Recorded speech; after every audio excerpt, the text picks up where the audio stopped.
couple days ago, I made a video going over the Battlefield 6 class announcement that everyone is losing their minds over, and I made a quote-unquote controversial video going over the Battlefield Labs class post, and that video was always going to be controversial in the eyes of the Battlefield community, but it actually got a much better reception than I was anticipating. I even converted some haters into people that agreed with me on this particular topic. But there still seemed to be some massive misunderstandings with my last video, and the biggest one that irritated me is a lot of people are ignoring 50% of the argument that I was making. So in today's video, we're going to talk even more about this Battlefield 6 class situation, whether or not people are blowing it completely out of proportion, and I'm going to provide crystal clear clarifications for those of you that maybe didn't watch the last video in its entirety. We have a lot to go over, let's get into it. If you do enjoy the content and want to follow Battlefield 6, this is the channel for you. Be sure to hit that sub button, hit the like button, really helps the video out.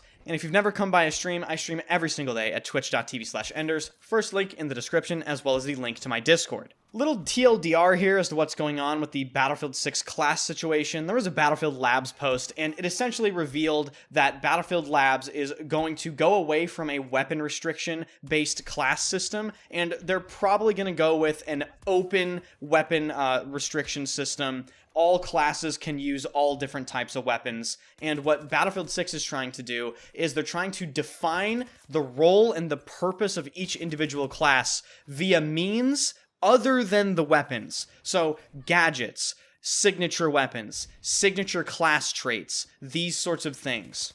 Unsurprisingly, this caused massive outrage within the Battlefield community because in a lot of Battlefield players' eyes, these weapon restrictions make up what Battlefield is. In a lot of people's eyes, if you take away these weapon restrictions, you undermine the class system and you essentially take something away that is Battlefield from Battlefield. And before I get too deep into this video, I just want to state this up front. I genuinely believe the correct course of action moving forward with the class system in Battlefield 6 is to give the community what they want. And if the community is asking for a system like Battlefield 4's system, if the community is asking for more restrictive weapon systems like the ones that are found in Battlefield 1, give them to the community, okay? Just listen to the community, DICE. It's really important. It will help the game perception. It'll help your perception within the community. And generally speaking, this whole class system isn't important enough to ruin your community's opinion of the next game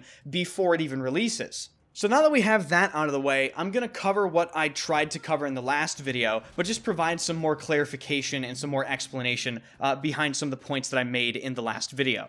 Now, the biggest thing by far people are complaining about with this new system in Battlefield 6 is the fact that there doesn't seem to be any class-based weapon restrictions like we saw in games like Battlefield 3, 4, 1, etc., etc. Here comes the big misunderstanding that I pointed out in the last video, and I'm standing on business when it comes to this.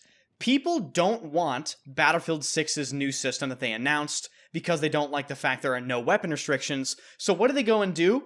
They go and ask for Battlefield 4's weapon system, which is by far the least restrictive weapon system other than 2042's weapon system. Every single class in Battlefield 4 has access to carbines, DMRs, and shotguns, which, by the way, cover every single engagement range. Like I pointed out in the previous video, the only thing the Battlefield 4 class system really does is make sure that snipers and light machine guns are not all class. But for whatever reason, people just can't accept fact, and they're not looking at this clearly, and they don't see that the Battlefield 4 weapon system is actually not what they're asking for.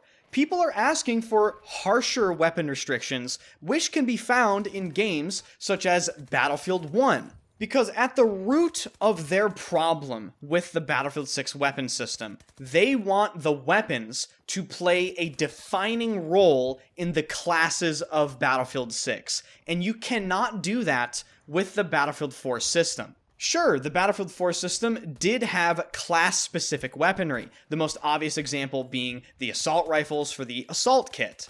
But again, need I remind you, carbines are all class, and carbines are really fucking good. In fact, they're some of the best weapons in the entire game, and they serve almost the exact same purpose as assault rifles. The ACWR was incredible. The Groza was really good. The AK-5C is, I know, to be a fan favorite weapon. And who can forget the heavy-hitting Ace-52? And even if some of these carbines are statistically worse than assault rifles, they do achieve the exact same thing and can be incredibly effective, just like assault rifles. And hey, if the community ends up really wanting the Battlefield 4 weapon system, even though it doesn't achieve what they think it achieves, I still think they should give it to the community, like I stated previously. All I'm saying is, if you guys want weapons to play a key role in defining the purpose of classes, the Battlefield 4 weapon system is objectively one of the worst choices you can make. You are much better going with a system like in Battlefield 1, where you have extremely strict weapon restrictions per class. Assault only gets assault rifles. Engineer only gets PDWs. Support only gets LMGs.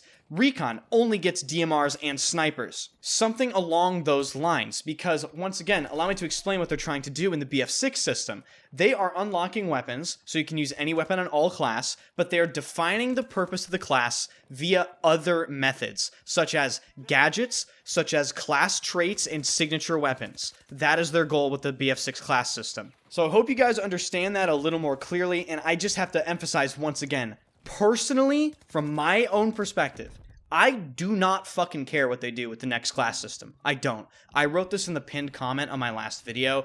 I do not care, because I just have to say this, at a certain skill level in Battlefield, you realize how fucking little this class system really matters. A lot of people were talking about readability when it comes to classes. A lot of people were talking about being able to predict every single tiny thing when it comes to Battlefield's gameplay based on the class system. And ultimately, it can matter in very niche scenarios, but it ends up being kind of a non-factor at a certain point. On top of the fact, you can make very simple changes visually to allow players to identify what class somebody is playing. For instance, you can just change the spot symbol above people's heads to be the symbol of their class. This might not tell you what weapon they're using in Battlefield 6, but it also doesn't tell you what weapon they're using in Battlefield 4 as well. Let's say you're playing against an engineer in Battlefield 4. If you spot that person and you see he has a rocket launcher, you still don't know what primary weapon that guy has. He could have anything from a carbine to a DMR to a PDW to a shotgun. You have no idea. But you do know the key piece of information. He's an engineer. And what does that mean? He has engineer gadgets that include anti-tank, AT mines, all sorts of different things. That is the key piece of information, and that is why I think visual identifying factors when it comes to classes in the next Battlefield game will play a key role. And you can even go more all out than making the spot symbol above their head their class symbol. You can have visual identifying factors on cosmetics as well. You can have arm patches with class symbols. You can put the class symbol on their chest rig right over their heart if you want. And if DICE does a really good job with the cosmetics, they can make sure to keep a semi-consistent silhouette that will help you identify a class just by looking at what cosmetics they have on. So just to summarize things here very, very briefly at the end of this video, number one, I personally don't give a fuck what they do. I think in the end, the best choice is to probably just give the community what they want for the sake of the reception of Battlefield 6. If giving the community the Battlefield 4 weapon system is what they want, do it, because it doesn't matter in the end. I'm still going to play the game, still going to be totally and completely fine. The only point I'm trying to make is the Battlefield 4 weapon system is not as restrictive as people make it out to be, and it doesn't achieve what I think a lot of people want it to achieve. That's going to wrap it up for this video. I have way more videos on the way later in the week. There's some crazy stuff that are being talked about, like, I don't know, Assault can apparently have 2 primary weapons. We need to discuss that, because that is just majorly fucked up. So if you did enjoy this video and want to catch later videos, definitely hit that subscribe button, hit the like button, swing by the streams, and join the Discord. All links are in the description. Thank you guys so much for your time, and I will see you guys in the next video.